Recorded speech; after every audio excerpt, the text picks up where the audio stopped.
오늘 함께 읽은 말씀을 통해서 하나님의 사람 한 사람만 있으면이라는 제목을 함께 말씀을 생각해 보려고 합니다. 열왕기하 5장 우리가 토요일 주일 지나면서는 나아만 장군의 이야기가 나왔죠. 아람의 군대 장관이었던 나아만 장군이 온몸에 나병이 들었는데 엘리사에게 나와서 자기가 낫기를 구하였더니 요단강에 몸을 7번 씻으라 그랬더니 이 소생하게 되는 그러한 치유의 기적이 일어났습니다. 그리고 열왕기하 6장이 되었습니다. 또 한 번 엘리사를 통하여서 기적의 역사가 일어나는데 이스라엘판 금도끼 은도끼 같은 그런 얘기가 여기 나오고 있지요. 먼저 오늘 이 말씀을 통하여서 우리에게 주시는 그러한 은혜가 몇 가지 있는데 1절 말씀을 보면 선지자의 제자들이 와서 엘리사에게 우리가 지금 있는 곳이 좁다, 여기를 넓히자, 이런 이야기를 하게 됩니다. 엘리사가 사역하던 시대는 영적으로 어려운 시대였습니다. 영적으로 어려운 시대. 이제 남유다도 북이스라엘도 열왕기 왕들의 이야기를 보면 그다지 희망적인 이야기들이 없는 그때였어요. 계속 겉으로는 전쟁이 일어나고 안으로는 우상 숭배들이 일어나고 그러면서 안과 박이 다 안 좋은 그러한 때였거든요. 그런데 엘리사의 시대에 제자들, 선지자들이 많아졌다라는 것은 그 어두운 시대에 하나님의 사람들이 많아지는 거죠. 우리나라로 이야기하면 못 살고 못 먹는 시대에 그래도 신학교가 넘쳐나는 거예요. 그러니까 그게 희망인 거죠. 대부분 복인 거예요. 하나님의 사람들이 많아지는 것. 그런데 그 복이 임했습니다. 하나님의 사람이 어려운 시대에 많아지고 있어요. 그런데 여러분들 생각해야 될 게 복이 있으면요, 그 복과 함께 또 수반해야 될 수고들도 생겨요. 지난번에 한번 말씀드렸지 않습니까? 문제가 오면 문제의 쌍은 은혜다. 그래서 문제가 오면 은혜도 오지만 복이 오면 복 때문에 수고할 일도 생기는 거예요. 선지자들이 많아지니까 장소가 좁아요. 늘켜야 되죠. 초대교회도 그랬습니다. 사람들이 많아지니까요, 거기서 구제의 문제가 생깁니다. 교회도 사람이 많아지면 여러 가지 장소의 문제, 섬김의 문제, 봉사자들의 문제가 생깁니다. 그래서 이런 것들을 잠언 가운데는 저는 이렇게 말했다 생각해요. 소가 없으면 구유는 깨끗하려니와 소로 인해서 얻는 것이 많다. 소가 있으면 당연히 구유를 치워야 되는 일이 생기는 거죠. 그러한 모든 것들은 마음속에 우리가 인식하고 있어야지만 모든 복을 따라서 얻는 수고를 수고가 아니라 당연한 것으로 여길 수가 있어요. 그렇지 않으면 이거 복 주는데 왜 이래? 사람 많아지는데 왜 이래? 아니 이거 좋은 것이라면서 왜 이래? 이 수고 가운데 우리가 너무 힘들어할 수가 있거든요. 그렇지만 마음속에 기억해야 할 것은 우리의 인생의 문제는 은혜와 같이 온다. 하나님께서 우리에게 복을 주실 때는 그 복을 통해서 얻는 수고가 있다. 그래서 그것을 같이 늙혀가는 거예요. 복을 통하여서 사람으로 이야기하면 근육도 생기고 일도 하게 되는 거고, 그냥 아무것도 안 하게 되는 복은 없어요. 그건 죽는 거예요. 죽는 거. 아무것도 안 하게 되는 건. 그렇지만 우리의 삶에 하나님 주시는 것을 통하여서 우리가 다시 한번 수고하고 그릇을 크게 만들고 믿음의 분량을 크게 만드는 거죠.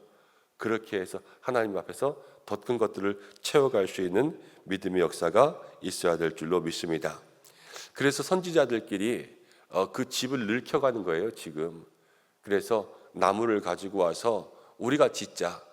누구한테 시킬 사람도 없고 돈도 없으니까 그냥 우리가 수고하자 그러면서 일하는데 엘리사도 같이 갔습니다. 같이 가자 그래서. 근데 어떤 사람이 나무를 베면서 도끼질을 하다가 도끼가 연못에 풍덩 빠졌어요. 그런데 도끼만 빠졌으면 괜찮은데 이 선지자들이 가난하잖아요. 그래서 도끼를 빌려온 거예요. 빌려온 거. 빌려온 거를 빠뜨리니까 빌려왔는데 어떡하냐, 빌려왔는데 어떡하냐. 그때 엘리사가 나뭇가지를 물에 던지니까요, 쇠도끼가 떠오르게 되었습니다. 도끼는 물에 빠지는 게 당연하죠. 그런데 쇠도끼가 물에서 둥둥 떴다라는 것은 물리 법칙들을 다 무시하는 거죠. 그런데 하나님은요, 그렇게 하셔서 물 위에 도끼를 떠오르게 하실 수가 있으신 분이셨어요. 엘리사가 한 것이 아니라 하나님께서 엘리사를 통하여서 역사하시는 거죠. 우리의 삶 가운데는 많은 법칙이 있습니다. 1 더하기 1은 2가 되는 것이 법칙이죠. 그러나 하나님이 역사하시면 1 더하기 1이 100으로도 될 수 있는 줄로 믿습니다. 물이 거꾸로 흐를 수는 없죠. 하나님이 역사하시면 거꾸로 흐를 수 있는 줄로 믿습니다. 사막에 샘이 나고 광야에 꽃이 피는 것 누구도 할 수 없지만 하나님이 역사하시면 하게 될 줄로 믿습니다. 이게 하나님의 법칙이에요. 세상의 법칙 가운데는 안 되는 게 많아요. 그래서 우리도 이야기하면 야 그거 안 돼. 이거를 빨리 파악하는 사람이 똑똑한 사람 아니에요. 왜 안 되는 일에 헛수고하고 헛고생하냐. 그런데 믿음 가운데 똑똑한 사람은 하나님은 다 하실 수 있다라는 것을 믿는 사람이에요. 그렇지 않으면 어리석은 사람이죠. 우리의 생각으로 하나님의 일들을 제한하는 것이 아니라 하나님께서 무한하게 하신 일들에 우리의 생각을 맞추는 거예요. 그래서 하나님의 역사를 제한하지 않고 성령의 일들을 제한하지 않고 크고 광대하신 하나님의 능력이 크고 광대해 줄 수 있을 만큼 우리의 믿음의 크기를 맞춰가는 것이 여러분 성도의 삶이요 신앙이라는 것을 마음속에 기억해야 될 줄로 믿습니다. 그래서 옛날에 송대관 씨인가요? 그런 노래 했었어요. 안 되는 일 없단다 기도하면은 쨍하고 도끼들 날 돌아온단다 뭐 이런 거 있지 않습니까? 새벽부터 조금 재미는 없네요.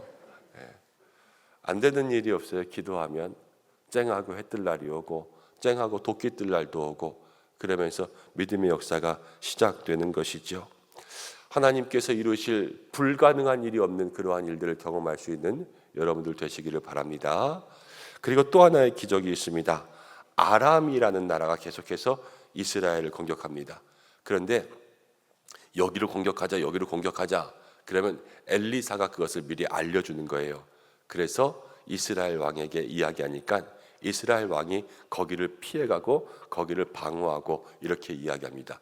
아람 왕의 입장에서는 귀신도 고칼 노릇이죠. 아니 자기가 세운 계획을 어떻게 다 아냐. 귀신도 고칼 노릇이에요. 그래서 자기 신하들과 함께 간첩 있는 거 아니냐 그러면서 이야기합니다. 여러분 엘리사가 아람의 공격을 다 맞추는 것도 하나님이 역사하신 줄로 믿습니다. 그러면 아람 왕의 입장에서는 귀신도 고칼 노릇이라 그랬잖아요. 여러분 하나님이 일하시면 귀신이 곡하게 되어 있어요. 다른 게 아니에요. 하나님이 일하시면 모든 악한 것들이 곡할 수밖에 없어요. 하나님의 역사를 누가 막겠습니까? 아무도 막을 수가 없잖아요. 그러니까 악한 것들은 분통이 터질 수밖에 없어요. 아무것도 할 수 없으니까. 여러분 우리의 삶이 이렇게 되게 만들어야 돼요.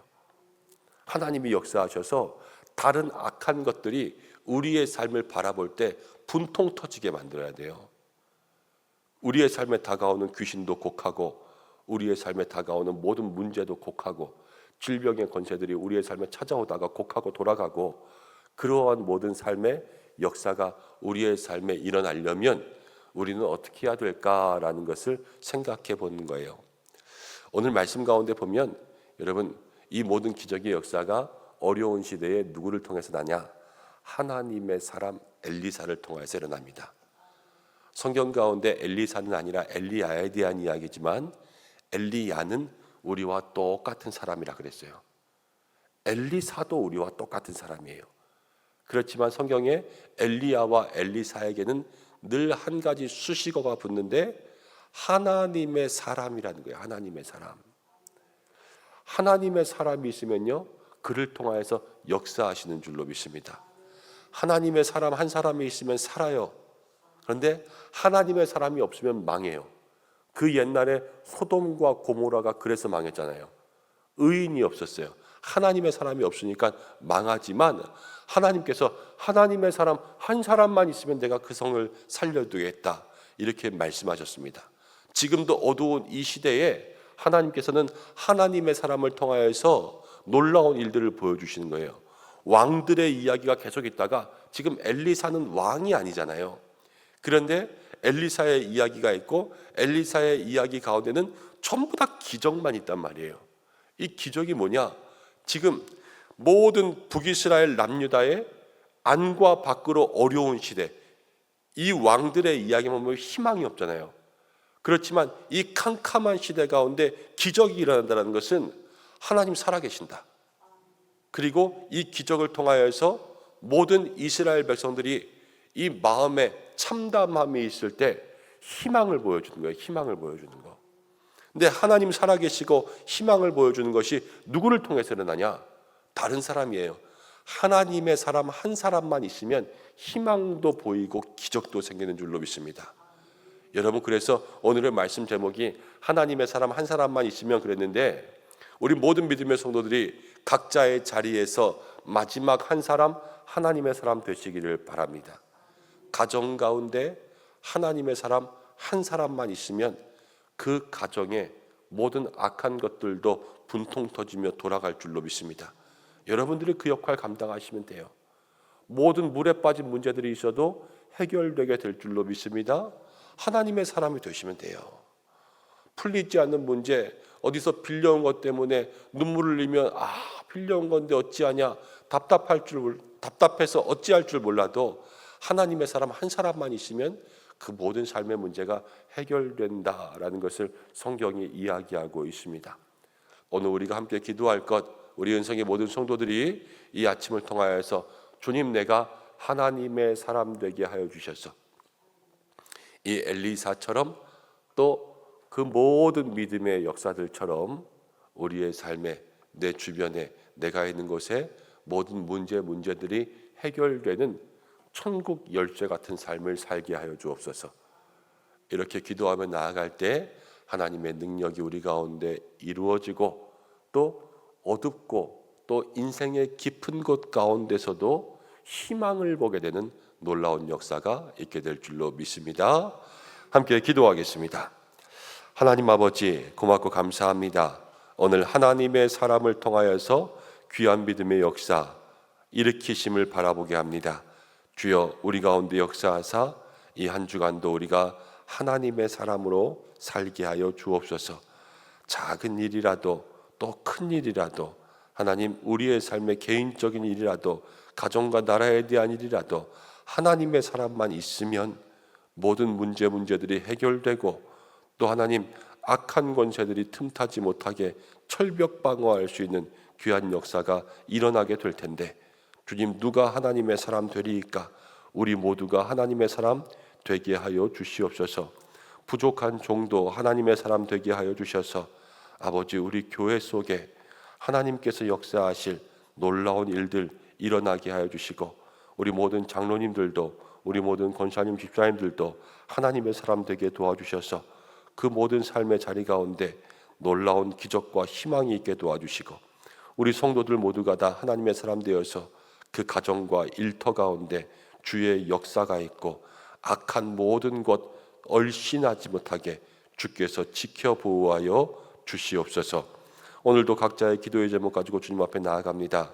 자녀들을 위한 기도의 제목들도 있습니다. 환우들을 위한 기도의 제목들도 있습니다. 일터를 위한 기도의 제목들 주께서 다 들어 응답하여 주시옵소서. 한 주간 하나님 아버지, 7월 시작하면서 새해 먹게 도와주시고, 또 하나님, 장마가 시작된다고 합니다. 모든 시간 가운데 주께서 함께하여 주심으로 어느 곳에 있든지 안전케 인도하여 주시고, 하나님, 또 우리 교회가 기도하고 있는 모든 문제들 하나하나 주의 뜻 가운데 늘 해결되게 인도하여 주시고, 주님 앞에 이 모양 저 모양으로 섬기며 나아가는 모든 손길들 주께서 함께 하시며 영육으로 강건한 우리 성도들 될 수 있도록 축복하여 주시옵소서. 오늘도 기도의 모든 자리마다 주께서 함께하여 주시기를 간절히 소망하며 예수님의 이름으로 기도드립니다. 아멘.